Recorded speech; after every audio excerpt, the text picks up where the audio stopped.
कुछ उनके भी काम आने का इंतजाम करो प्यारे। बहुत खाया बहुत खोया इस जहां में आकर,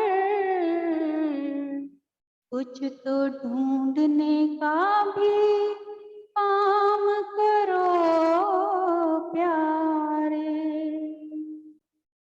खुद को ढूंढो क्या है हम, और क्यों आए इस जहां में। कुछ परलोक की तैयारी का इंतजाम करो प्यारे। सौभाग्यशाली गुरुमुखो, किसी गुरुमुख ने ये सवाल किया कि ध्यान कैसे लगाया जाए और हमारा ध्यान नहीं एकाग्र होता। हमने कई प्रकार के पिछले कई सत्संगों में हर तरह के ध्यान लगाने की विधियां भी बताई, और जिन्होंने इस विधि का प्रयोग किया उनको लाभ भी हुआ, उनका ध्यान भी लगा। और हो सकता है कुछ अभी जुड़े हैं, नए जुड़े हैं, जिनको शायद अभी तक इस बात का ज्ञान नहीं हुआ, जो कहते हैं कि हमें कई वर्ष हो गए नाम लिए हुए, लेकिन ध्यान हमारा अभी तक नहीं बना। तो आज गुरुमुखो इस बात का आप ध्यान करें कि ध्यान भी एक बहुत बड़ी अपने आप में ज्ञानता है। अगर वो ज्ञान ध्यान लगाने का अगर अंदर हमारे घर कर गया तो ध्यान अपने आप ही हमारा एकाग्र हो जाएगा। जिस प्रकार से अपने आप को सहज बनाना होता है, और सहज कैसे बनाया जाए, सबसे मेन बात कि सहज बनाना ही सबसे बड़ा मुश्किल काम है। क्योंकि आज की भाग दौड़ की दुनिया में किसी के अंदर भी थोड़ा सा भी पेशेंस नहीं है। भले ही वो संसार के काम करें, संसार की बातें करें, या परमार्थ के काम करें, परमार्थ की बातें करें, लेकिन जो पेशेंस यानी कि सब्र नहीं है किसी के अंदर। अगर अपने आप को स्थिर जिसने कर लिया, सब्र संतोष में अपने आप को ढाल लिया, वही ध्यान में एकाग्र हो सकता है। जैसे कि बहुत बड़ी बात है और बहुत गहराई की समझने वाली है। ब्रह्मा विष्णु महेश,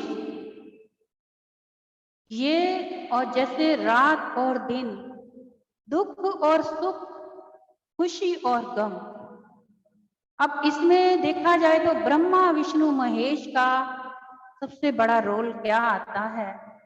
ब्रह्मा जो हैं संसार की उत्पत्ति करते हैं, और विष्णु जो हैं पालना करते हैं, और महेश जो हैं संहारना करते हैं। ये तो सभी आप जानते हैं भली भांति। लेकिन अगर केवल ब्रह्मा और महेश हो, बीच के जो विष्णु हैं जो पालना करते हैं, अगर वो ना हो तो ये संसार कैसे चल सकता है। क्योंकि ये संसार बीच के विष्णु के भांति ही पालना जो हो रही है, इसी वजह से ये संसार चल रहा है। वरना तो ब्रह्मा अगर उत्पत्ति करते रहे और महेश संहार करते रहे तो संसार तो बीच में कहीं रहेगा ही नहीं। संसार रुका हुआ है तो केवल विष्णु की वजह से। अगर विष्णु भगवान बीच में ना हो तो संसार नहीं रुकेगा।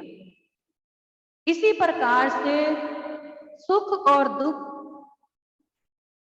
जो भी सुख दुख आते हैं, खुशी गम आते हैं, अगर इंसान 24 घंटे सुखों में ही खोया रहे या दुखों में खोया रहे तो उसकी क्या दशा होगी? क्यों? क्योंकि सुख ज्यादा होना वो भी एक खतरा है और दुख ज्यादा होना वो भी एक खतरा है। सुख और दुख के बीच का जो अंतर आता है, अगर हम उसमें रहें तो हम सहजता में जा सकते हैं। जैसे उदाहरण के तौर पे जब रात और दिन होता है, रात और दिन जब दोनों मिलते हैं, उनके बीच का जो समा आता है उसको क्या कहा जाता है? अमृत वेला।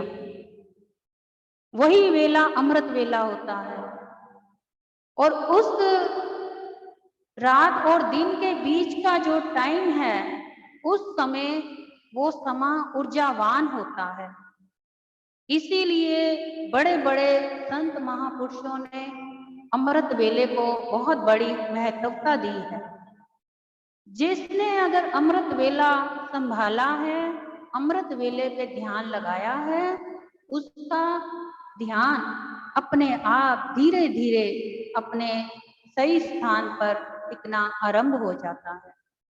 इसी प्रकार से दो चीजों के बीच का जो अंतर आता है वो स्थिरता कहलाता है, वो सहजता है। हमने भी अपने आप को सुख और दुख के बीच में रखना है। ना ज्यादा खुश रहना है, ना ज्यादा दुखी होना है, और ना ही ज्यादा अपने आप को बड़ा कहना है और ना ही ज्यादा अपने आप को छोटा समझना है, और ना ही हम अपनी फालतू की ज्यादा बातें करें किसी से। जितना ज्यादा हम बोलते हैं उतनी हमारी ऊर्जा जो है वो बाहर निकल जाती है। ना आप बुरे बने ना अच्छे बने। बुरा और अच्छा जो है उसके बीच का जो अंतराल है वही एक स्थिरता है, उसी पे कायम रहे। क्योंकि जिस प्रकार से आपको एक छोटा सा उदाहरण देते हैं, प्रोटॉन, इलेक्ट्रॉन, न्यूट्रॉन, यानी कि पॉजिटिव नेगेटिव। पॉजिटिव नेगेटिव के बीच का जो एक मोड़ आता है, यानी कि जिसे इलेक्ट्रॉन कहते हैं, न्यूट्रॉन जिसको अंदर से यानी कि न्यूट्रॉन होना होता है, न्यूट्रॉन होता है जो, उसको हम न्यूट्रॉन कहते हैं। जो न्यूट्रॉन है वो ही नेगेटिव है, वो ना पॉजिटिव है ना नेगेटिव है, वो ही बीच की स्थिरता है, वो ही सहजता है। परमात्मा भी ना तो नेगेटिव है ना ही पॉजिटिव है, वो केवल न्यूट्रॉन है।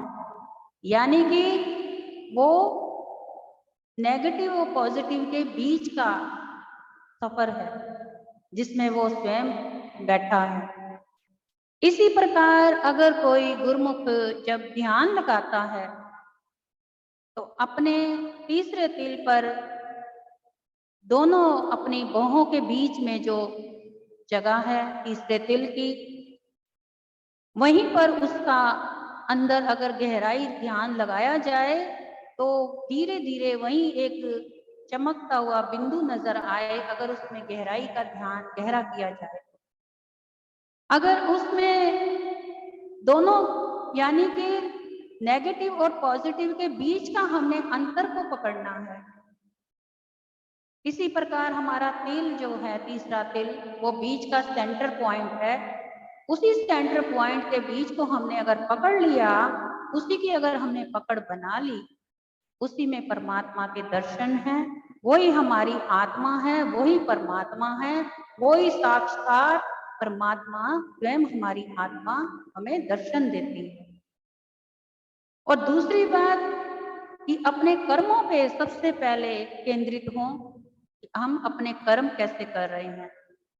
क्योंकि जब तक से हम अपने कर्मों पर ध्यान नहीं केंद्रित करेंगे, तब तक हम सहजता में नहीं उतर सकते।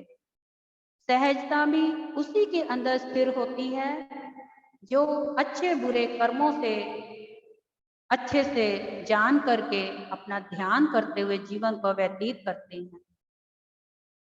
पहले आप कर्म करते थे, जैसे कि यानी कि आप जो भी कर्म करते हैं, अगर वो कर्म आप अपने अंदर ना पालते हुए परमात्मा पे निर्भर कर दें कि जो होता है अच्छा होता है। आपने गीता में भी सुना होगा कि गीता में भी श्री कृष्ण भगवान ने अर्जुन को यही उपदेश दिया है कि अर्जुन, जो हो रहा है वो भी सही है और जो नहीं हो रहा वो भी सही है। जो होता है वो भी सही है, जो नहीं होता वो भी सही है। हमें इस प्रकार से जीवन व्यतीत करना है, ना कि हम कर्मों को पकड़कर बैठ करके उसको रोएं और अपना कीमती समय उन कर्मों के सहारे छोड़ करके समय हाथ से गवा दें। अपने कीमती समय की कद्र कैसे करनी है? हमने ना तो सुख को पकड़ना है, ना ही दुख को पकड़ना है, ना ही हमने रात में रहना है, ना ही हमने दिन में रहना है, ना हंसने में ना रोने में रहना है। हमने बीच के होकर के रहना है। अगर हम बीच के होंगे तभी हम सहज बनेंगे, और जब हम सहज बनेंगे तभी हमारे जो कर्म हैं वो हम फिर खुद नहीं करेंगे। उस वक़्त फिर कर्म वो कर्ता जो है वो स्वयं करेगा। क्योंकि जब कर्म हम करते हैं तो हम कर्ता कहलाते हैं, और जब हम कर्म उसके हवाले कर देते हैं तो फिर हम दृष्टा कहलाते हैं। दृष्टा का मतलब अर्थ ये है कि हम अपने हिसाब से कर्म नहीं कोई भी कर रहे। जो कुछ हो रहा है, जिस प्रकार से गीता में बताया गया है, जो कुछ हो रहा है, जो हमसे होगा या जो हमसे वो करवा रहा है, वो सब उसी के लेखे में है। फिर वो ऐसे इंसान जो हैं स्वयं में एक इंसान नहीं, एक परमात्मा का दूसरा रूप बन जाते हैं। इसी प्रकार से आप कर्ता ना बनकर आप दृष्टा बने, अपने कर्मों पे दृष्टि डालें, स्वयं सुबह शाम हर वक़्त नेक भले बुरे कैसे भी कर्म करें, उस पे केंद्रित रहें कि हम कौन से कर्म कैसे कर रहे हैं, अपने आप से कर रहे हैं या कि परमात्मा की रज़ा से कर रहे हैं। अगर हम परमात्मा की रज़ा से कर रहे हैं तो वो फिर कर्म आपके परमात्मा के अधीन हुए, तो आपके ऊपर कोई भी कर्मों का भार नहीं रहेगा। क्योंकि जब कर्मों का भार बनता है तभी हमें वो फिर दुख और सुख, कलेश, परेशानियां, कष्ट, ये सारे उसी के सहारे सहने पड़ते हैं। अगर वो कर्म हम परमात्मा के सहारे करते हैं तो हमारे हिस्से में ना दुख, ना सुख, ना परेशानियां। हम विनम्र होकर के अपना जीवन सुखी सुखी व्यतीत करते हैं और सहजता में रहते हुए परमात्मा के नजदीक रह करके अपने जीवन को धन्य बना करके जीवन पूरा कर लेते हैं। तो गुरुमुखो, ये बहुत ही गहराई के ज्ञान भरे शब्द आए हैं जो आज आप सब गुरुमुखों के लिए, अगर आप इन शब्दों को गौर से सुने, अगर जब आपके पास ये सत्संग की रिकॉर्डिंग आए तो इसको आप बार बार सुनना। अगर ये सुनेंगे, जिस दिन ये शब्द आपके अंदर घर कर गए, उस दिन समझें कि आपका ध्यान भी एकाग्र होगा, आप सहजता में भी आ जाएंगे और परमात्मा के सिमरण में अपने कर्म भी संवारते हुए अपने जीवन को सुरखरू बनाएंगे। तो इसी प्रकार अपना जीवन जो है सुंदर रूप बनाते हुए परमात्मा के चरणों के फूल बने, ना कि किसी के चरणों की धूल बने। क्योंकि गुरुमुखो, ये इंसान मनुष्य चोला बहुत ही उत्तम चोला है, ये बार बार नहीं मिलता। ये आप भी भली भांति जानते हैं। ये जन्म जो मिला है, ये आखिरी यानी 84 लाख जन्मों की आखिरी डिग्री है जो अब आपको प्राप्त हुई है। इसके बाद कोई गारंटी नहीं, कोई नहीं कह सकता कि हम दोबारा भी मनुष्य बनेंगे या नहीं। क्यों? क्योंकि अगर हम कर्मों को अपने परमात्मा के अधीन छोड़ेंगे, उसके चरणों में अपना जीवन व्यतीत करेंगे, उसके चरणों पे फूल बने रहेंगे, तो हमारा अगला जन्म परमात्मा के अधीन होते हुए हो सकता है हम स्वयं अगले जन्म में कोई परमात्मा का रूप बन करके जन्म लें। तो इसी प्रकार अपने जन्म का आप ध्यान करते हुए अपने जन्म को एक अच्छा यानी कि इस प्रकार का जीवन बनाएं कि जिससे परमात्मा की रजा में रहते हुए अपना लोक भी सुखी करें और परलोक भी सुहेला करें। बोलो जयकारा, बोल मेरे श्री गुरु महाराज की जय। शुक्राना किरण।